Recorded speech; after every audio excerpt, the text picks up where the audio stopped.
Hi, நானும் பாப்பாவும் சூப்பராக மேக்கப் போட்டு வெளியில் வந்து பார்த்தாக்கா, இந்த வெயில் என்ன பொழக்குது. பயங்கர வெயில்.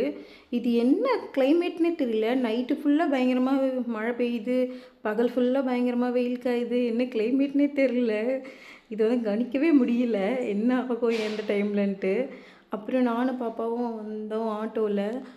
பாப்பா வந்து நானே நடந்து வரேன் மம்மி, நானே உட்காந்துட்டு வரேன் மம்மி ஆட்டோவில் தனியாக அப்படின்னு சொல்லும்போது, பாப்பா சீக்கிரமாக வளர்ந்துட்டுருக்கா. நிறைய ரெஸ்பான்சிபிலிட்டி இருக்குதுன்னு தோணுது.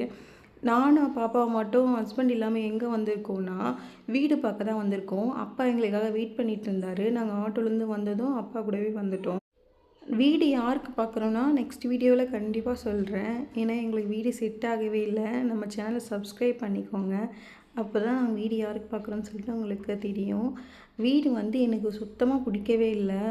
நம்ம ஒரு வீட்டு உள்ள நுழையும் போதே ஒரு பாசிட்டிவ் வைப் வரும் இல்லையா? ஓகே, இந்த வீடு நம்மளுக்கு பிடிச்சிருக்கு, இதில் தான் நம்ம ஸ்டே பண்ண போகிறோம் அப்படின்னு சொல்லிட்டு அந்த மாதிரி எனக்கு தோணவே இல்லை. ஒரே நெகட்டிவ் எனர்ஜியாகவே இருந்தது. நாங்கள் இப்போ இருக்கிற வீடு அது வரத்துக்கே நாங்கள் கிட்டத்தட்ட ஒரு 10-15 வீடு கிட்ட பார்த்தோம். எதுவுமே செட் ஆகலைன்னு சொல்லிட்டு அதுக்கப்புறம் இந்த வீடு எனக்கு பிடிச்சி வந்தேன். அதே மாதிரி இந்த வீடு எனக்கு சுத்தமாக பிடிக்கவே இல்லை. ஓகே, அப்புறம் வெயில் அதிகமாக இருக்குன்னு சொல்லிட்டு ஒரு 4-5 வீடு மட்டும் பார்த்துட்டு ஜூஸ் குடிச்சிட்டு வீட்டுக்கு வந்துட்டோம். வந்ததும் பாப்பா அந்த குடிமி கழட்டி போடுறது தான் வேலை போட்டாச்சு. அப்பாவும் வந்து சாப்பிட்டு ரெஸ்ட் எடுத்துகிட்டு வீட்டுக்கு கிளம்பிட்டாரு. சேனல் சப்ஸ்கிரைப் பண்ணிக்கோங்க.